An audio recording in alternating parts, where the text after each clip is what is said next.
This is my video journal for the play Dr. Horrible. Question 1, what did you notice? What about the play was interesting, strange, revealing, meaningful? There was a lot that I found strange about this. The names, first of all, the Hammer, Dr. Horrible, some of the villains' names that he becomes in the league with. I thought most of the play was pretty strange. What values are being represented in this dramatic world? There are several different priorities for Dr. Horrible and the Hammer, and it's kinda unclear at times what their priorities are. Dr. Horrible fumbles between Penny and defeating the Hammer and getting into the league, and they all cross over at times. And then the Hammer also, it's unclear at the beginning how he feels about Penny and how much of a priority she is and how much of a priority helping people is to him as opposed to just being recognized. Question 3, watch with a pencil.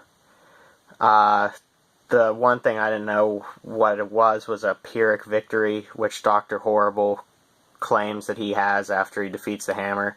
And a Pyrrhic victory is where you win, but you take a lot of damage yourself, which actually showed me a lot because it showed that Dr. Horrible really did care about Penny. The issue of diversity, the one thing that stood out to me is just how gender is displayed here. The two characters that are the heroes, or the villain and the hero, are male, and then they fight over a female. That kind of plays into how stories usually play out as far as gender goes. One song to analyze. The song that I chose to analyze was My Freeze Ray. It shows what Dr. Horrible's priorities are. It talks about his desire to defeat the Hammer, and it also talks about Penny and how he fights between them. And then my two questions of my own are, who would you say really is the good or bad guy between the Hammer and Dr. Horrible? Is there a good or bad guy?